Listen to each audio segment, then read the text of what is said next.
Bienvenidos a este trabajo de la materia Historia del Derecho. En este video haremos preguntas y respuestas acerca de la Constitución de Cádiz y de Apatzingán. Empecemos.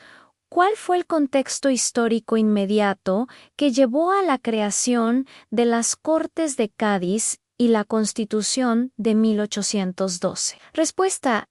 El contexto inmediato fue la invasión francesa de España por parte de las fuerzas napoleónicas en 1808.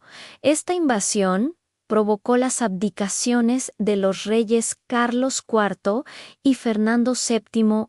Como respuesta, los patriotas españoles organizaron una resistencia y formaron una junta central de gobierno. Esta junta, que se vio obligada a moverse hasta Cádiz, reconoció a las colonias americanas como parte integrante de la monarquía, con derecho a enviar representantes, y convocó a la reunión de las Cortes Generales y Extraordinarias que se instalaron en 1810 y promulgaron la Constitución en 1812. 2. ¿Qué organismos precursores en la Nueva España sirvieron como antecedente directo a la Constitución de Apatzingán? Respuesta. Tras el grito de Dolores de 1810. La insurgencia necesitó un soporte político. El primer antecedente fue la Suprema Junta Nacional Americana, mejor conocida como la Junta de Zitácuaro, establecida por Ignacio López Rayón el 19 de agosto de 1811. Esta junta, que aún reconocía la autoridad de Fernando VII, se disolvió por disidencias internas. Como consecuencia, José María Morelos y Pavón convocó al Congreso de Chilpancingo en 1813, organismo que fue el autor directo del decreto constitucional de Apatzingán. 3. ¿Qué documento fundamental presentó Morelos en el Congreso de Chilpancingo? ¿Y cuál fue su principal ruptura ideológica? Respuesta. Morelos presentó los sentimientos de la nación leídos en la sesión inaugural del 14 de septiembre de 1813, este documento marcó una ruptura ideológica fundamental. Rompió con la idea de una lucha meramente autonomista que aún reconocía a Fernando VII, como hacía la Junta de Zitácuaro, y la sustituyó por la independencia total de la América septentrional respecto a España. 4. Según la Constitución de Cádiz, ¿en quién residía la soberanía? Respuesta. El artículo 3 de la Constitución de Cádiz establece que la soberanía reside esencialmente en la nación. Como consecuencia directa, se estipulaba que pertenecía a la nación exclusivamente el derecho de establecer sus leyes fundamentales. 5. La Constitución de Apatzingán. ¿En quién residía la soberanía y cómo se definía? Respuesta. La Constitución de Apatzingán, en su artículo 5, declara que la soberanía reside originariamente en el pueblo. Su ejercicio se depositaba en la representación nacional compuesta por diputados electos. El artículo 2 definía la soberanía como la facultad de dictar leyes y establecer la forma de gobierno que más convenga a los intereses de la sociedad. Considera imprescriptively, inalienable y indivisible. 6. ¿Qué forma de gobierno estableció la Constitución de Cádiz de 1812? Respuesta. El artículo 14 establece que el gobierno de la nación española es una monarquía moderada hereditaria. El objetivo de las Cortes era dejar atrás la monarquía absoluta para transitar a una monarquía constitucional. 7. ¿Qué forma de gobierno estableció la Constitución de Apatzingán de 1814? Respuesta: estableció una forma de gobierno republicana a Ankh. No usó esa pelever diseñada para sustituir al despotismo de la monarquía española, un sistema de administración. Este sistema estaba fundamentado en una estricta división de poderes. La forma de gobierno título. Segundo, se organizaba en 3 corporaciones supremas en el Supremo Congreso Mexicano Legislativo, el Supremo Gobierno Ejecutivo y el Supremo Tribunal de Justicia Judicial. 8. ¿Cómo distribuyó la Constitución de Cádiz los 3 poderes principales? Respuesta: la Constitución de Cádiz distribuyó las potestades de la siguiente manera. Legislativo: la potestad de hacer las leyes reside en las Cortes con el Rey, artículo 15. Ejecutivo: la potestad de hacer ejecutar las leyes reside en el Rey, artículo 16. Judicial: la potestad de aplicar las leyes reside en los tribunales establecidos por la ley, artículo 17. 9. ¿Cómo distribuyó la Constitución de Apatzingán los 3 poderes y qué advertencia específica hizo sobre ellos? Respuesta: la Constitución de Apatzingán identificó las 3 atribuciones de la soberanía, artículo 11, como la facultad de dictar leyes legislativo, la de hacerlas ejecutar ejecutivo y la de aplicarlas judicial. De manera crucial, el artículo 12 advirtió que estos 3 poderes, legislativo, ejecutivo y judicial, no deben ejercerse ni por una sola persona ni por una sola corporación. 10. ¿Cómo estaba compuesto el Poder Ejecutivo Supremo Gobierno en la Constitución de Apatzingán? Respuesta: el Supremo Gobierno se componía de 3 individuos. Estos miembros eran iguales en autoridad y debían alternarse en la presidencia por cuatrimestres. Para asegurar la renovación, cada año saldría uno de los 3 miembros por sorteo y el Congreso elegiría a su reemplazo. 11. ¿Cuál fue la postura de la Constitución de Cádiz sobre la religión? Respuesta: la Constitución de Cádiz fue intolerante en materia religiosa. Su artículo 12 decreta que la religión de la nación española es y será perpetuamente la católica, apostólica, romana, única verdadera. Explícitamente prohíbe el ejercicio de cualquiera otra. 12. ¿Cuál fue la postura de la Constitución de Apatzingán sobre la religión? Respuesta: mantuvo la misma postura de exclusividad que Cádiz. Su artículo 1 grados establece: la religión católica, apostólica, romana es la única que se debe profesar en el Estado. Además, la calidad de ciudadano se perdía por crimen de herejía o apostasía. 13. ¿Quiénes eran considerados ciudadanos españoles según la Constitución de Cádiz y qué exclusión notable contenía?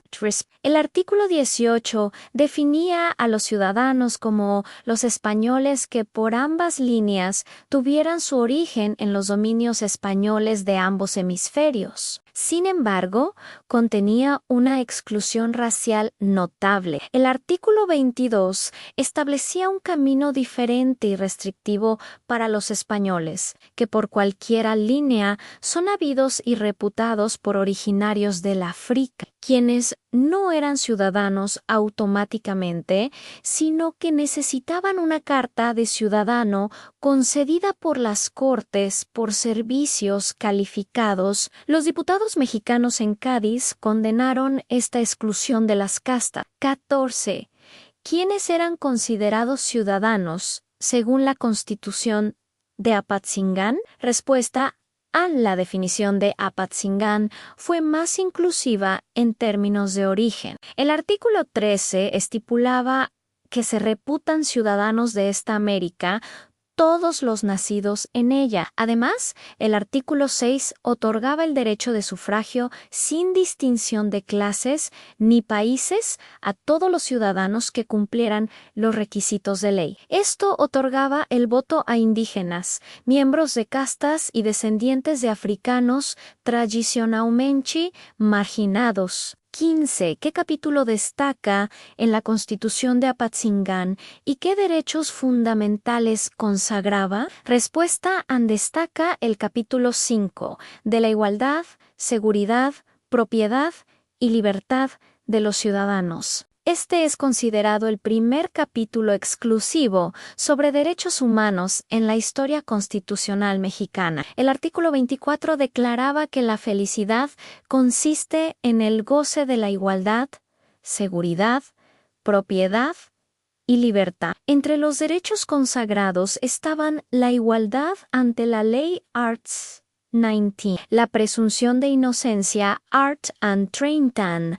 Todo ciudadano se reputa inocente mientras no se declare culpado, la inviolabilidad del domicilio Art 32, el derecho a la propiedad Art 34, la justa compensación por expropiación Art and 35 y la libertad de expresión y de imprenta Art and 40. 16. ¿Qué garantías de seguridad individual ofrecía la Constitución de Cádiz? Respuesta: aunque no tenía un capítulo de derechos tan estructurado como Apatzingán, la Constitución de Cádiz sí incluyó garantías procesales y derechos fundamentales. Destacan la prohibición del tormento artículo 303 y la prohibición de la confiscación de bienes artículo 304. También establecía que ningún español podía ser preso sin información sumaria del hecho y un mandamiento del juez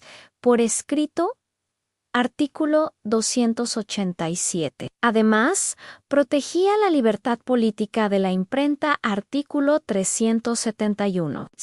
¿Tuvo vigencia real la Constitución de Apatzingán? Proporcione ejemplos. Respuesta: sí, aunque su vigencia fue limitada y precaria, aplicándose solo en los territorios controlados por los insurgentes en plena guerra. La evidencia de su aplicación incluyen: 1. La conformación del Supremo Gobierno Ejecutivo en forma de triunvirato integrado por José María Liceaga, José María Morelos y José María Cosán II. La instalación del Supremo Tribunal de Justicia en Ario de Rosales el 7 de marzo de 1815. 3. ¿Existe evidencia documental de que este tribunal atendió casos reales, interpretando y aplicando los preceptos constitucionales? Por ejemplo, resolvió una consulta sobre la inviolabilidad del domicilio Art. 32 y, en otro caso, prohibió la pena de azotes a los indios, argumentando que las leyes asignaban otras penas y que dicho castigo estaba prohibido. ¿Cuáles fueron los dos periodos de vigencia de la Constitución de Cádiz en la Nueva España? ¿Y por qué fue importante el segundo? Respuesta: tuvo dos periodos de vigencia. 1. Primer periodo, fue jurada en la Nueva España el 30 de septiembre de 1812 y estuvo vigente hasta 1814, cuando el rey Fernando VII regresó al poder y la abrogó. 2. Segundo periodo se restableció en 1820 tras el triunfo de la Revolución Liberal en España. El virrey la juró el 31 de mayo de 1820. Este segundo periodo fue crucial porque, aunque México consumó su independencia en 1821, la Constitución de Cádiz se mantuvo provisionalmente en vigor y sirvió de base legal para la transición, notablemente para organizar las elecciones del primer Congreso Constituyente mexicano. 19. ¿Cuál fue la institución clave de la Constitución de Cádiz que sentó las bases para el federalismo mexicano? Respuesta A. La institución clave fue la Diputación Provincial, aunque la Constitución de Cádiz creó un Estado unitario. Admitió este órgano compuesto por individuos electos con facultades de fomento, fiscales y de vigilancia. Tras la caída del emperador Iturbide en 1823, fueron las diputaciones provinciales las que, actuando con gran autonomía, desconocieron al gobierno central. Se declararon a favor de un Estado libre y soberano Seomo Jalisco e impusieron al Congreso Nacional la voluntad de adoptar el sistema de República Federada 1820. ¿Qué instituciones de la Constitución de Cádiz persistieron en la Constitución de 1824 y se conservan en la Constitución mexicana vigente? Respuesta a la Constitución de 1824 adaptó varias instituciones gaditanas. Un legado que persiste hasta hoy es la Comisión Permanente llamada en Cádiz Diputación Permanente de Cortes, que sigue funcionando durante los recesos del Congreso. Otra es la figura del secretario de despacho, nombre que aún se usa, y el requisito del refrendo a la obligación de que las órdenes del presidente sean firmadas por el secretario del ramo para ser obedecida. La redacción del artículo 92 de la Constitución vigente es casi idéntica a la del artículo 225 de Cádiz. Finalmente, el privilegio parlamentario, inviolabilidad por opiniones del artículo 61 actual es una herencia directa del artículo 128 de Cádiz. La conclusión del trabajo es la siguiente. El análisis comparativo entre la Constitución de Cádiz de 1812 y la Constitución de Apatzingán de 1814, detallado en este cuestionario, revela dos proyectos de nación fundamentados en ideas liberales, pero con destinos radicalmente opuestos. Mientras Cádiz buscaba reestructurar la monarquía española bajo un modelo moderado, depositando la soberanía en la nación, entendida como las Cortes con el rey, y Apatzingán declaró la independencia total y estableció un modelo republicano donde la soberanía residía originariamente en el pueblo. Las diferencias claves se manifiestan en sus conceptos de ciudadanía y derechos. Cádiz, aunque liberal, mantuvo un sistema de exclusión racial al no otorgar la ciudadanía automática a los afrodescendientes. En contraste, Apatzingán fue profundamente inclusiva para su época al considerar ciudadanos a todos los nacidos en América y al ser el primer documento constitucional mexicano en dedicar un capítulo exclusivo a los derechos humanos, incluyendo la igualdad, la seguridad y la libertad. Irónicamente, sus legados prácticos se invirtieron. La Constitución de Apatzingán, acosada por la guerra, tuvo una vigencia limitada y territorialmente restringida, aunque sus resoluciones demuestran que fue aplicada en la medida de lo posible. Sin embargo, su mayor fuerza fue ideológica, estableciendo los cimientos del republicanismo, la división de poderes y la protección de los derechos que definirían al México independiente. Por otro lado, la Constitución de Cádiz,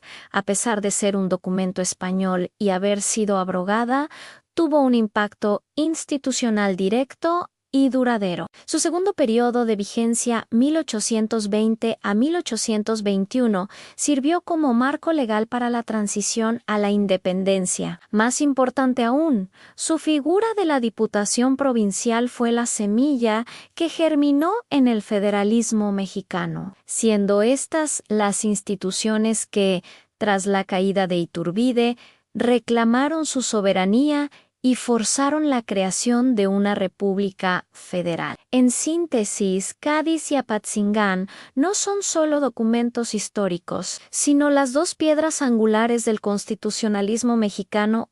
Cádiz proveyó el andamiaje institucional inicial para el federalismo. Y Apatzingán aportó el espíritu republicano, la soberanía popular y la declaración de derechos que conforman el alma de la nación.